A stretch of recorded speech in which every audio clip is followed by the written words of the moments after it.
So, good morning, everybody. Once more, my name is Andrea Vranovska from Water Research Institute, and I would like to welcome all of you at today's meeting, which is focused on the topic of water quality. And the webinar is especially devoted to youth involvement in water management. It's organized under DANURELY-WS project, which is led by Global Water Partnership as a lead partner of Central and Eastern Europe as a lead partner of the project. And our institute is the partner of this project as well, together with Belgrade University and Ludovica University of Public Service. We have also 7 associated partners from Austria, Croatia, Serbia, Hungary, and Slovakia. But the main focus of this project, because it's small seed money facility project, is to develop the main project proposal, which will be focused on youth leadership in water management. So the main goal of the project is to empower the next generation in water management, because in Danube region, but not only in Danube region, we feel the lack of the youth researchers and youth employees in the water management. And so we would like to draw attention of the youth to be interested in environmental issues and especially in the water, because they will shape the future for all of us, and the creativity and energy of the youth must be devoted also to water management and also to use their digital skills, which we do not have. So the collaboration, we would like to foster the collaboration and networking to address the key challenges in water management. So, but also to learn about the youth expectation and needs, and also to co-design youth water communities where the young people can share their experience and their knowledge. So we need the following areas to be fostered in the future: to understand the youth perspectives, as I already mentioned, to explore the youth interests, needs, to create the knowledge share platforms, and to build the skills for resilience to climate change, but also to manage properly the water related issues. And within the building the skills, we organize this meeting and this webinar, where we would like to provide you more information about the various aspects of the water pollution. What is also important, we would like to create a leadership, or it's necessary to create a leadership platforms where the voice of the young people can be heard, and also when it can be transformed into this decision-making process. So to strengthen your representation in decision-making process is another goal of this project. Just I mentioned 2 important platforms where youth can share the information on the water is the Sava Youth Parliament or the World Youth Parliament for Water, where is also European branch for this. Today's webinar, you already know about the program of today's webinar, but we will focus on surface water pollution by the hazardous substances, microplastics pollution, but also groundwater pollution from nitrates and also from the environmental loads. This session will follow the session of question and answers. We follow the presentations, and I would like to draw your attention to the chat, where you can write your questions to be answered at the end of this webinar. And be aware, but you are already aware, that the webinar is already recorded, and all the presentations will be available at the Water Quality Danube Region website. It's the Danube Strategy Water Quality Priority Area, but also other website you will be informed by the mails after the session. And within the Danube project, WS project, we organize another webinar, which will be organized on 22nd of April, and you are warmly invited by Ludovica University of Public Service on the topic of the webinar is water challenges related to hydrological extremes, especially floods and droughts. Thank you very much for your attention, and there is the picture from youth involvement roundtable which was organized last year, and I hope that it brought new experience to young people in water management. Now I would like to give the floor to Mr. Miroslav Kandera, who will inform you about the modeling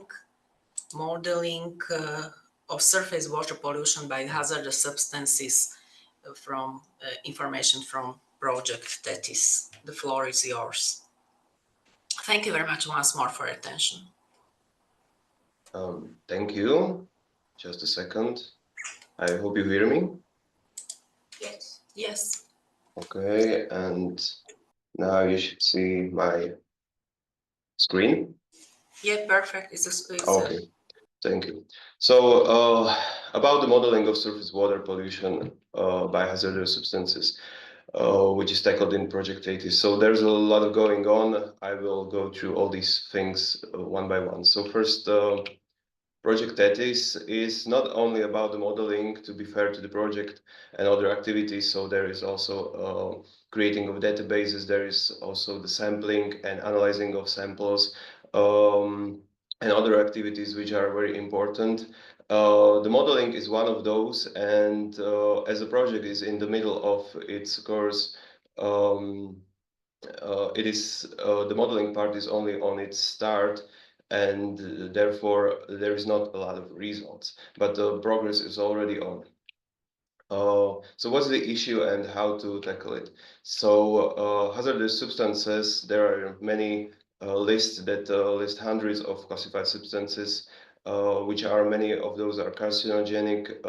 They are persistent, so they just don't go out of environment so easily, and they have uncertain pathways and emission loads. And it is not like we don't know the pathways. We know where every substance is coming more or less from. And if we measure or we analyze substances in the rivers, we know their concentrations, but sometimes we don't know the volume, or we know the volume of the water flow, but we don't know the concentration. And even though we know the concentration and volume, so we can actually calculate the load, then it is uncertain from which pathway, from which source these emissions are coming from. So the solution to this should be and often is modeling. I obviously think about mathematical modeling. Just to example, one of the very well-known softwares like basin, which is focused on water quantity. These softwares not only are big databases or don't only process data, but also have many other tools like schematics, where you can, for example, again, where you can choose from schematic one of the elements that you are analyzing, choose which variable you want to analyze further, and then you can further analyze in the data structure by the charts or other ways how to depict them, if there are any sort of variations in the data, and etc. These two pictures were example from the software we use here on Water Research Institute called WEEP, and in the Project TETIS for the water quality we use MORE, which acronym for modeling of regional emissions, I believe. And this one software doesn't have many fancy tools. It is very rigid, but the one of the key elements is that it have pre-built data structure and structure of variables. So we don't have to, from beginning, to create the model structure, but it is already pre-created, and that's very useful for the other countries which participate in the project. The key thing is that, and misconception about modeling, it is not about decision making, but the main purpose is to provide more data. So if there is not the resources to measure data everywhere, the way is the modeling. It interconnect things that we model together. so we can show the impact of one action on the other side of the model, on the other side of the environment. And also, but not as a main purpose, is the support decision making, is to support the decision making.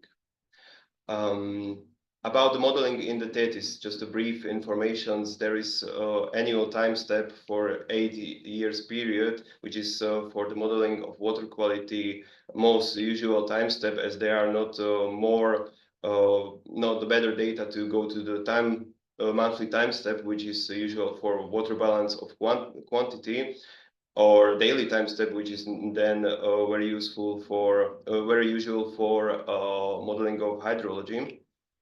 The modeling will be focused on just a few of the elements from that huge list of emission of the elements, like heavy metals, benzoapyrene, diclofenac, and two of the from the group of PFAS.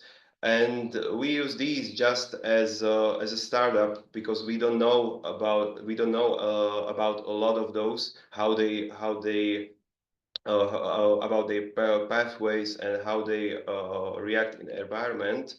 And good about the TETIS project is that we are working in two versions of modeling. So there's a transnational model, which use, for example, these huge analytical units, and is good because if one of the nations and representing institution does not deliver what it promised, the other institutions can cover that in transnational model. But also the national version, in which, for example, we can go to smaller analytical units to better harness the issues in smaller regions. And the process of modeling, as in usual modeling processes, is the same, but it's good to mention that there is a lot of skills that it requires. So in the model design, there is a requirement about creativity, also as in the model implementation. Then in evaluation, there is requirement about critical thinking and evaluation skills. And these processes can go iteratively back and forth until the model is valid enough that it can explain why the situation is as it is, and also to predict what will happen if predict what will happen when we will do some sort of decisions how to harness emissions better. The supporting tools in this, because it is not only as the user is only using the model, but there are other tools that the user of the model have to use in order to be successful, and like the databases, good old Excel, and one of the most important geographic information systems. And in each of these, there is also a need to use how they are called, to use mathematical programming languages, obviously, like VBA, like Python and R, to automate the processes. The best practice in this whole process, and it's not only about modeling, but also about any creative actions, is to avoid the black boxes. So never use tools, or don't try to avoid tools that are only about taking input, putting it to the software, and then taking outputs out. Always go through the testing, because sometimes you might be happy with black box. And as always, all the other steps are always about automatization. So go through and if you can have 3 days of doing it manually, or 3 days learning how to automate, go through the second option. And I guess one thing that is important, but I don't have any slide for that, is that the whole iterative processes I mentioned about when going from the model design through the implementation, then verification, etc., and again until it is valid. Nowadays, it is very often done manually. But in the future, I believe that what other fields are already harnessing and using to do this automatically again is to using AI, but not like using chatbots, but these deep learning processes to just run it through the software, and it will create the best version of the model by itself. One day, I believe we will be there. So that's all from me. Thank you for your attention. Thank you very much for very comprehensive information on modeling. I hope that there will be more questions. And now I would like to give the floor to microplastic pollution in rivers to Mr. Patrick Osuski from Water Research Institute. The floor is yours. Thank you. So good morning. Can you hear me? I am unable to share my screen. Yeah, You Mr. cannot start Candera, screen share. Mr. Candera should stop Oh, sharing. sorry.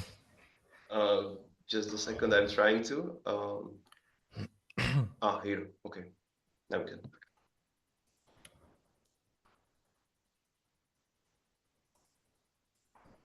Okay, can you see my screen and can you hear me? Yes. All right. So can you see my screen? Yeah. Yeah, perfect. Thank you.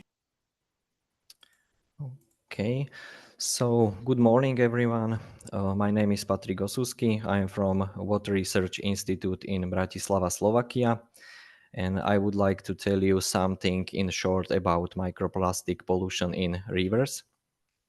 So first of all, what are microplastic? They are small particles with size from 500 to 1 micron. They are not soluble in water. They have also different density, which strictly depends on material. And we divided them on two main groups. First of all is primary. Primary plastic came from cosmetic, for example, like skincare products uh, and directly from industry. Secondary microplastic, which can be formed in nature by UV light from sun with thermal radiation. That means high temperature or low temperature or ice, then oxidation, biofouling, and wind action or wave action by the people.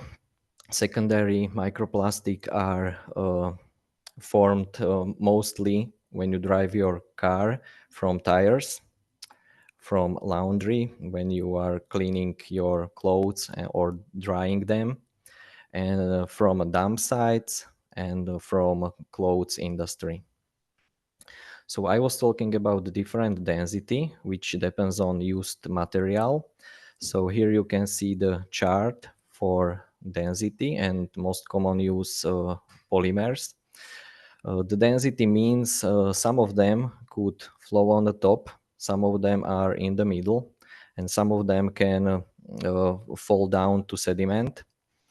They are also undergo biofouling, what means small particles are covering with a thin film of microorganisms or thin film of plants, and the density then is higher and they go to the bottom. So how we are collecting samples? The most common use method in our institute is pump sampling. Here you can see whole device. You put your suction basket into the flow. Then there must be a pump and holder from stainless steel filters and also flow meter. So this method is used good used for smaller microplastic particles because we are using filters with mesh size 300, 150, but some and other sampling groups are using also 10 microns. Here you can see it on a picture how it look like. When the sampling is finished, we need to transfer the samples. So we use for transferring glass jars. And other sampling methods are possible to do with plankton net or manta net. This approach is good for bigger particles. These nets could be pulled by boats or hang on a bridge or on bridge with crane if it is possible. We are also collecting sediment where we use a box like this. Uh, in the wall there are small holes and the water flow through the whole box. This sampling usually takes like 1 week or more, and this is how then it look like. We also plan to collect biota samples. We want to focus on fish, but you can also collect mussels, inner sea crabs, all live things. So when the sample is transferred to our lab, you need to prepare it for analysis. So all the work must be done in laminar fume hood. This is like prevention against contamination. So our first step is a filtration from glass jars. It needs to be filtered, then suspended in small amount of water, then followed by phantom oxidation. This oxidation, you can see it here on the right side. This is done because we want to get rid, we want to kill all the live things inside. Then we need to filter it again. And then we are doing density separation because in raw sample there is still like small rocks, dust, mud, and sand. So we prepare the zinc chloride solution, which has a higher density than microplastic particles. So our sample is on the top. So it again needs to be filtered. And then we move to analysis. First of all, we are looking on a quantity analysis. So what type of polymer we have there. Most used is infrared spectroscopy or Raman spectroscopy. Both are almost the same method, but infrared spectroscopy use light absorption and Raman spectroscopy use light scattering, but they are almost the same. And you will get the spectra like this, where you can see peak from functional groups on polymer. And other methods which are commonly used are thermal method with plasma mass spectroscopy here on the left side, or gas chromatography mass spectroscopy. The spectrum then look like this. Both methods are working simply on you burn your sample, and there is a special detector for ions or for molecules, and you will receive spectrum like this. We are also looking on quantity and shape. We are using a special microscope with camera because the software help us to count how many particles we have, for example, on square inch. Here on the left side, you can see how the plastic particles look like under the microscope. So it's not so good visible. So we are helping us with staining microplastic particles with dyes. Most use is Nile red, Bengal rose, fluorescein, and more. And then your particles look like this. And you have also it here in different solvents. So we are also study shape of the plastic. The most common shape are fragments, pellets, film, foam, and fiber. So, and we need to think about future. because in next few years there will be three times more microplastic than today, and there will be more plastic than fish in oceans. So we need to think about it, new materials like, for example, bioplastic, which can be made of polysaccharide like starch. Here on the picture is cornstarch, cellulose, chitosan alginate, and more, or proteins, for example, soy protein, gluten, gelatin, and this this new type of bioplastic could be discarded into soil and fully decomposed to water and CO2. So that's the work for future. So thank you for your attention. Thank you very much for a very instructive presentation on how to detect microplastics. Thank you. And I would like to give the floor to Mr. Ivan Georg from Faculty of Natural Science of Comenius University, and to inform us about the influence of environmental loads in the urbanized areas on groundwater quality. So, Yes, thank you very much. Can you hear me? yes, perfect. Perfect. So I share the screen. Moment, please.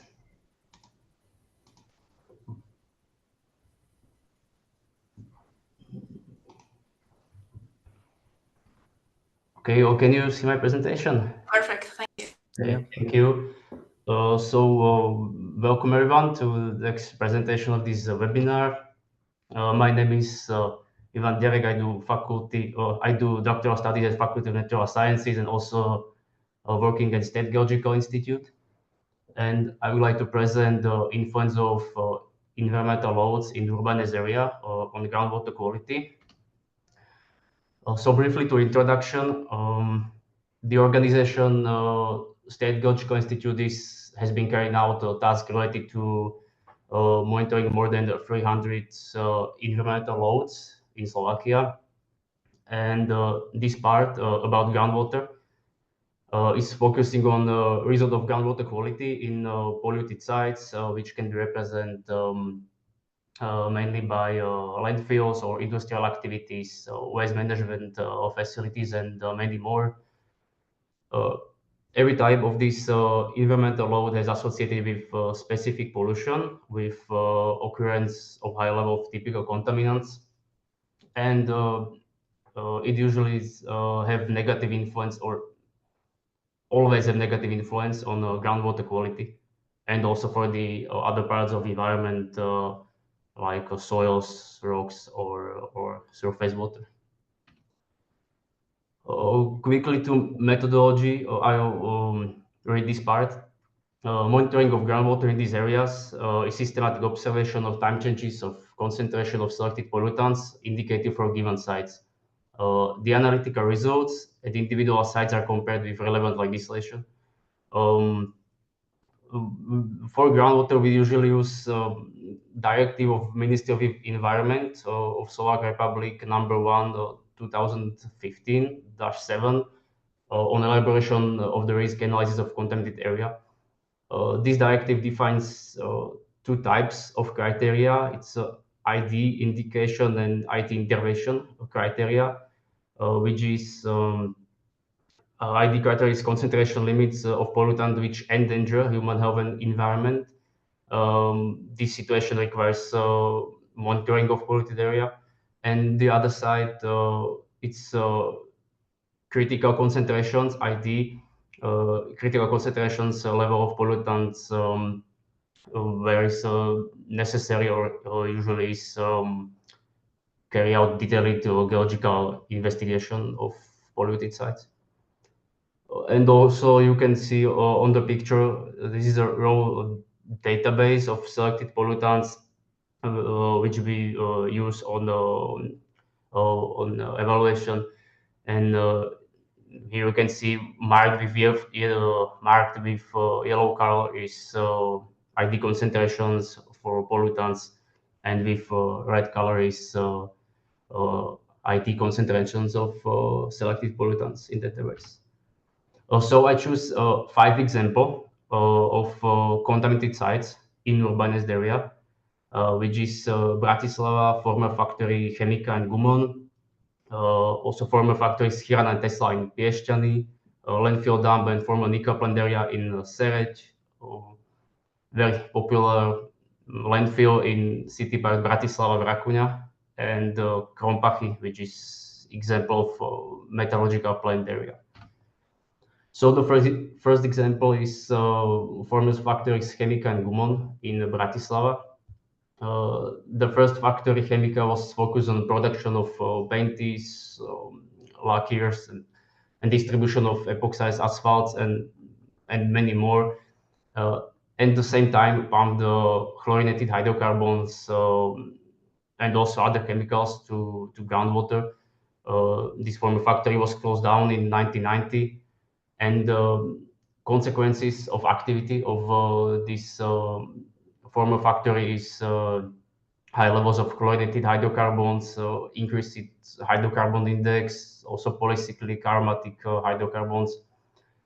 The second factory, Gumon, was operation until 2005, focused on production, electrical insulating materials, artificial asphalts, and many more. The consequences are basically the same on the groundwater level quality. But what is important for this locality is that after bombing the Apollo refinery, which is located nearby Chemika or these 2 factories, oil pollution began spreading through the environment. So I think that is the biggest problem of these polluted sites.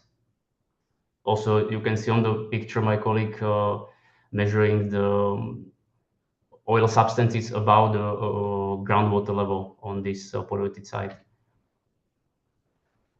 And on this picture, you can see this is the distribution of pollutants in groundwater, median concentration. Every circle is representing monitoring objects, which is always monitoring boreholes or wells. The highest concentrations are marked with red cycle. On the left side, you can see total organic carbon in the groundwater, which is indirect indicator of organic pollution. Also on the right side, hydrocarbon index in groundwater, also surfactants. Okay, so next example is former factories Chiran and Tesla in Piešťany, where contamination when is a contamination by aliphatic chlorinated hydrocarbons caused by negligence in handling of hazardous substances and unsuitable storage in these 2 former factories. Factories was focused on engineering production, dental equipment, and medical equipment, and there was intensively used these chlorinated hydrocarbons, especially trichloroethene and tetrachloroethene, for the purpose of degreasing. But what is important for this area, that groundwater pollution is large, reaches several square kilometers, but the pollutants has been transported to the distance about 2 kilometers south of the former source, which I can show you on the next picture. And here also you can see pre-monitoring boreholes, which are drilling to different deep, so we can take groundwater sample from different deep horizon. And you can see my colleague measuring groundwater quality from one of the selected monitoring objects, which is also important.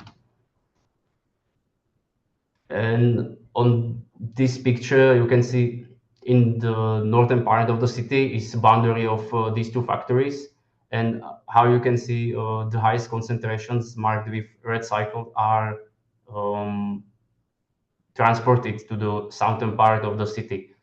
So there you can see that the contamination plume was transported in the direct of groundwater flow. This is example of chlorinated hydrocarbons, dichloretine, also trichloretine. And I borrowed this picture from my colleague. Sorry that is in Slovak language, but also you can see in northern part is the source, and marked with red area is high probability of groundwater pollution, and also with yellow area, also marked with yellow area, is expected pollution of groundwater, which is necessary to verify by new detailed geological investigation. So new boreholes, wells, and new studies. And you can see also line charts of pollutants in selected monitoring boreholes, where you can see that the concentrations are in hundreds of micrograms per liter, which is very high when we compare with the directive. There is IT criteria for these contaminants about, I think, 20 or 50 micrograms per liter. So these concentrations in groundwater are much higher. Please watch the time because we are over. Thank you. Yeah, I can skip the last example. Uh, or I can okay. This is the example of landfill dump and the Nicopan area in Seret. The main problem of this locality is that the pollution from Nicopan area was transported on the landfill dump, and it creates deposit material, leach wasted mud, and consequences quality of groundwater is a high level of typical contaminants like ammonium ions, nitrates, also sulfates, and also trace elements like nickel from this nickel plant area. Okay, so I'll skip these slides, and I can present this last one example, which is popular landfill in city part of Bratislava, Rakonia, where was landfill was set up in cut-off meander of the Little Danube and dumped by waste from production of chemicals, especially pesticides and herbicides. Storage began in 1966 and ended in 1979. Consequences: high level of pesticide, herbicide, chlorinated hydrocarbons, PCB, and many more. But important for this area is that after running the power plant nearby this locality in 1996, groundwater level was rising on these contaminated sites, and it started a process of leaching of waste dump. So basically 30 years of active moving of contaminants, which can endanger the significant water source, which is nearby of this polluted site. Okay, so I skip these slides, and then you can see basically right part of this map is northern part of this significant water source, Žitný Ostrov. So this is I think, the most dangerous of this contamination from this polluted sites on this water source. And also, as maybe I skip this last example, and conclusion of these monitoring works. I think the main conclusion is that the result of monitoring of these environmental loads allow related authorities to take flexible measures to minimize risk and damages, and set targets and scope for detailed or additional investigation of environmental loads, and propose preventive or remedial measures. So I think that's the most important part, and thank you for attention, and sorry for the Thank you very much. I understand that there are many important and interesting issues, but I would like to give the floor to Mrs. Katarina Brichtova from Water Research Institute, who will inform us about groundwater under threat, tackling nitrate pollution from agriculture for a sustainable future, Slovak and EU perspective. So you can share your screen. And just for the last presentation, it will be available. Okay. Thank you.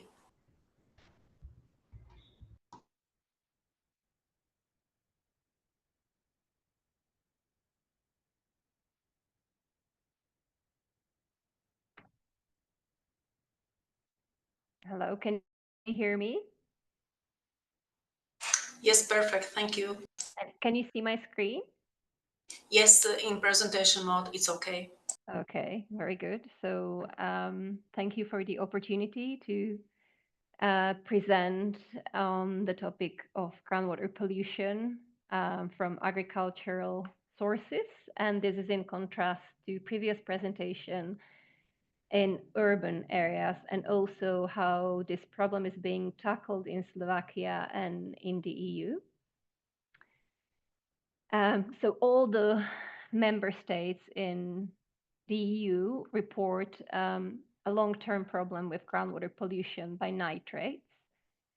On average, about 14% of all monitoring points in the EU exceed groundwater drinking standard, which is 50 milligrams per liter. And you can see in some countries such as Spain or France, where the agriculture is quite intense, they have higher percentage of exceedances, which is this purple bar. And in other countries, such as Finland, where the agriculture is not as intensive, the water quality is a lot better. And by Environmental Protection Agency, estimates about 80% of this water pollution from nitrates come from agriculture. And we know there are consequences of increased nitrate concentration in groundwater. We know it's an important drinking water source that has an impact on human health, and it impacts eutrophication, and which has a knock-on effect on ecology. So a brief overview about agriculture in Slovakia. The main source of agriculture pollution is fertilizer use. We can see consumption of fertilizers in this bar chart. And it peaked in 90s, and then it plummeted and has been increasing ever since. When we look at the nitrogen balance, which is your nitrate input minus nitrate output, as a proxy for nitrate leaching to groundwater, the average nitrogen balance is nearly 35 kilograms per hectare per year, which is well below EU average. However, when you look at the spatial distribution of nitrogen balance, you can see some areas in red where the agricultural activity is intense. Your N balance is over 50 milligrams. And in fact, in some areas, it's well above 100 kilograms per hectare per year. And incidentally, the areas with high N balance have also poor water quality. This slide shows a map of historical water quality in 90s and how it improved in 2000. The areas with nitrate contamination are in red and black, and with good water quality in blue and green. And we can see water quality improved since 90s as a result of decrease of fertilizer use, but we still have approximately 12% of all our monitoring points that exceed the 50 milligram per liter threshold. And the worst situation is here in Podunajská Pahorkatina, where the nitrate concentrations have remained elevated or even increased. In Slovakia and in the EU, the contamination by nitrates from agriculture is regulated by so-called nitrates directive. Without tiring you with too many details, just the main aims of the directives are to reduce water pollution and prevent further pollution by nitrates from agricultural sources, and to harmonize member states and increase comparability of results and measures between member states. And one of the main requirements of the directive is to design nitrate vulnerable zones, which are zones with high nitrate concentrations in waters. And in these nitrate vulnerable zones, there are special set of measures to prevent agricultural contamination. And this set of measures is called National Action Program, which is one of the main requirements. And another requirement of this directive is to monitor groundwater and to assess effectiveness of the of the measures. So this directive has been in force since the early 90s, but yet we've seen a lot of member states don't have desired water quality. So clearly the directive has some limitations.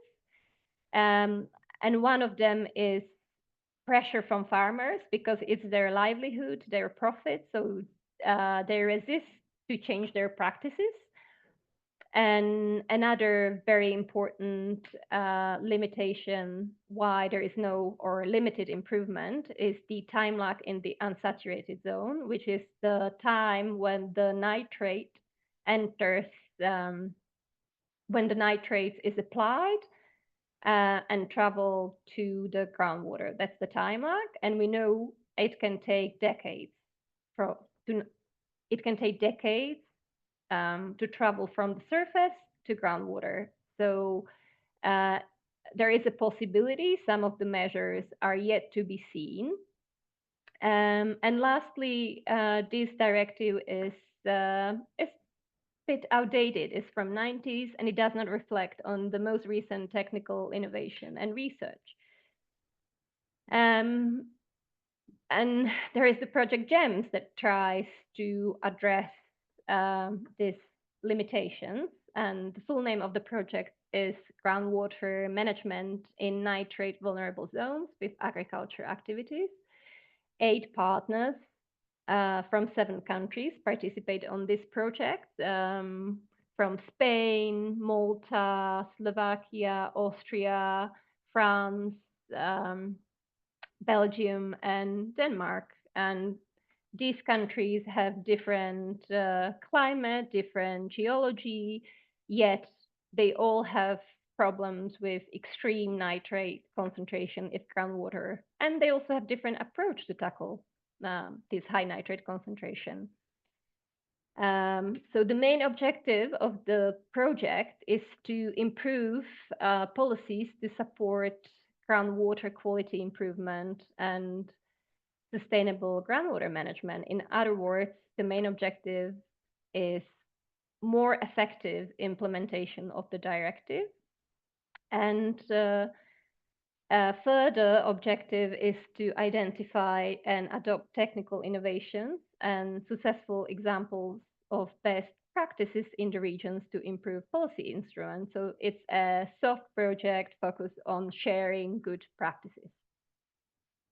The outcomes of the projects, when we will have completed the project, is the policy improvements. In Slovakia, we have specifically chosen to improve our national action program. And a second outcome is to share good practices and transfer them into our context on 4 different topics.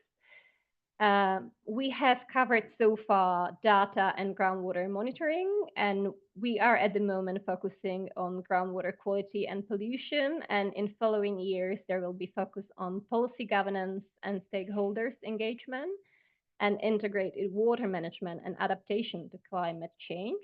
So at the end of the project, there should be a total of 28 examples of good practices, which will be peer reviewed, and then they will be uploaded and publicly available at the good practice map at the Interreg Europe portal, and you can access all the good practices yourself.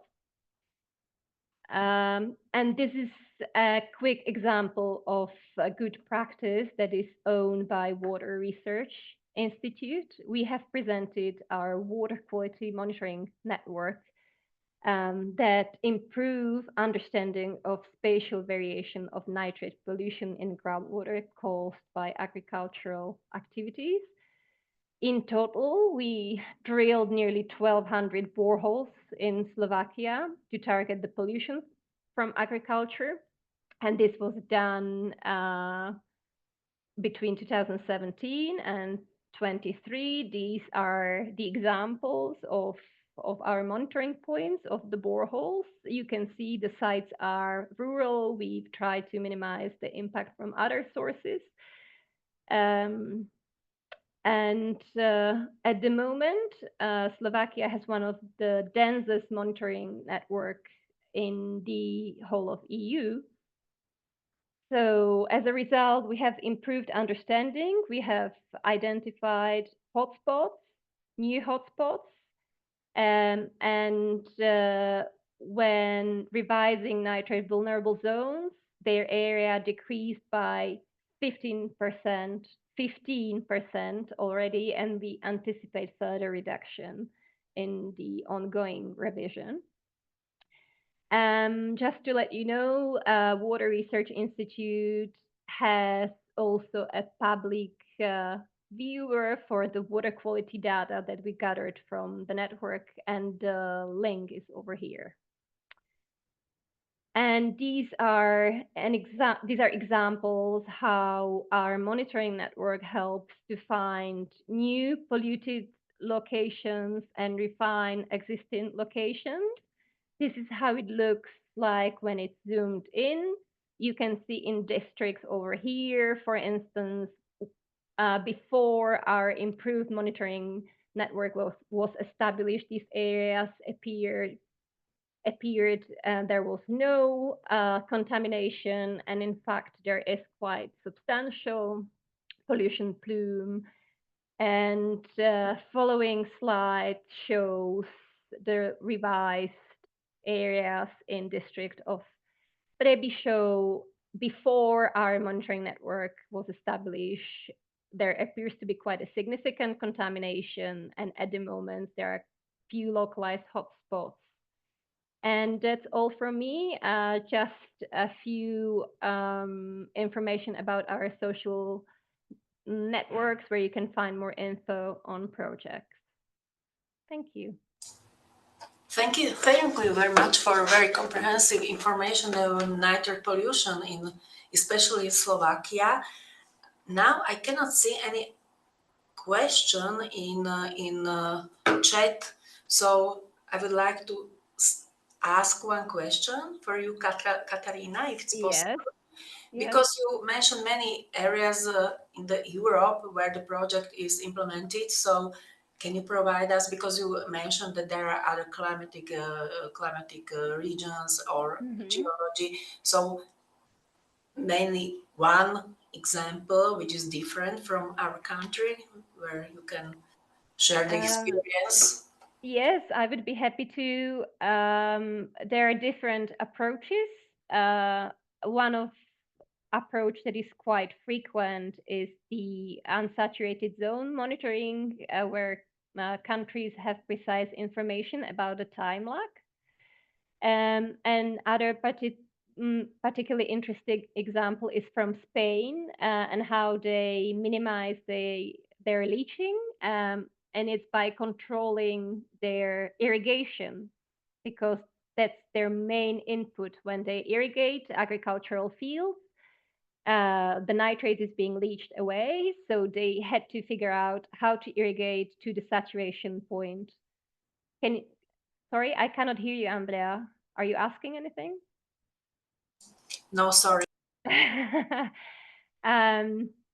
So it is a nice example because they have a very nice involvement from the farmers that have instrumented agricultural side with soil moisture monitoring, and they combine it with their irrigation, so it's automated and it switches on and off based on their soil moisture monitoring. So this could be an interesting area of work for your young professionals, because after discussing it with Slovakian farmers, for instance, they are not really computer literate to do it by themselves, so they would need some outside help. Okay, thank you very much. Thank you very much, You're Katarina, welcome. for a really comprehensive overview you provided us.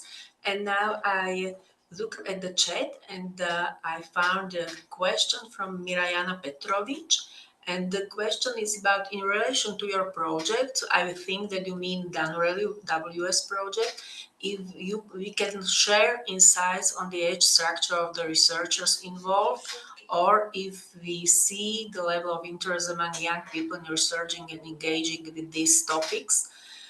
Within the DANURELY-WS project, we have the group of young people who were involved in the. Oh, sorry, maybe Primož would like to tell more about this, because it's the lead partner of the DANURELY-WS project. So maybe the question is better to be answered by you. I will give the floor to you, Primož. Thanks. Actually, I have another question, but because probably the question Sorry, I misunderstood. from Mariana is more for you, because you or for the presenters about the researchers involved, and especially. But I think it's super interesting topic. So a question I let you reply. My similar, but we'll continue to this. Thanks. Okay, so related to the presentations, we wanted to address our colleagues from Rotary Research Institute who were involved in the projects and who are young, and I think that they can provide in a better language or in better attitude to young people to be understandable. So that's and the age structure in their project. In their project, I cannot answer this question. Sorry.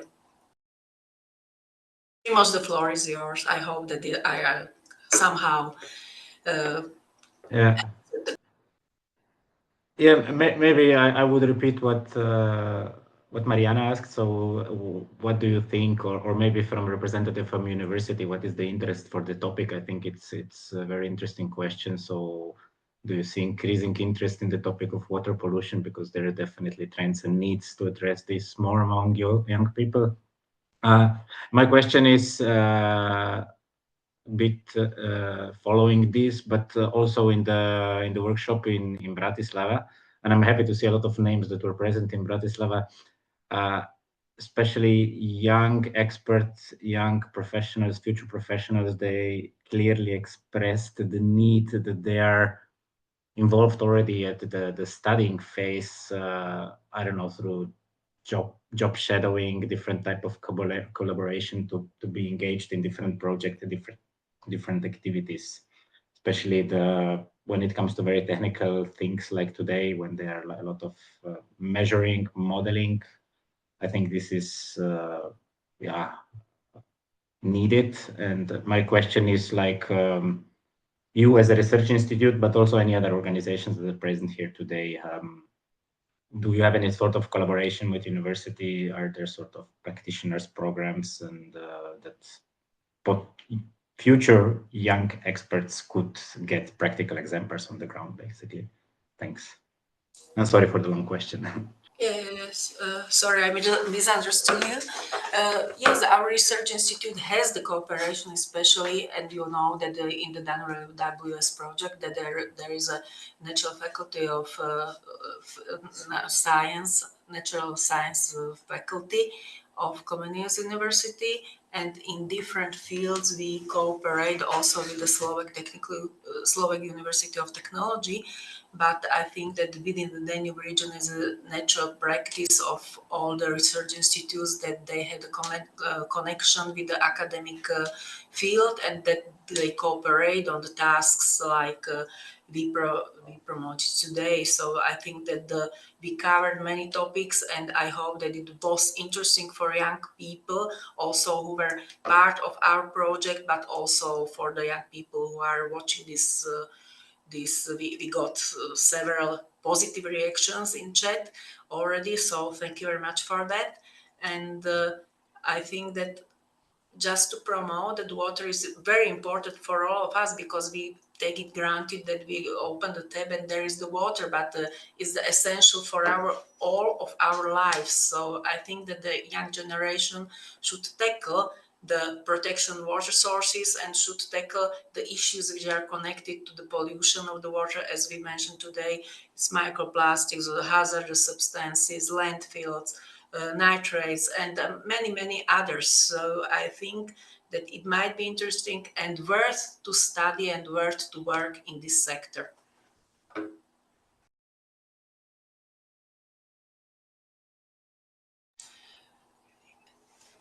Would you like to add something, the participants, or to ask something? Because I cannot see any reaction in the chat.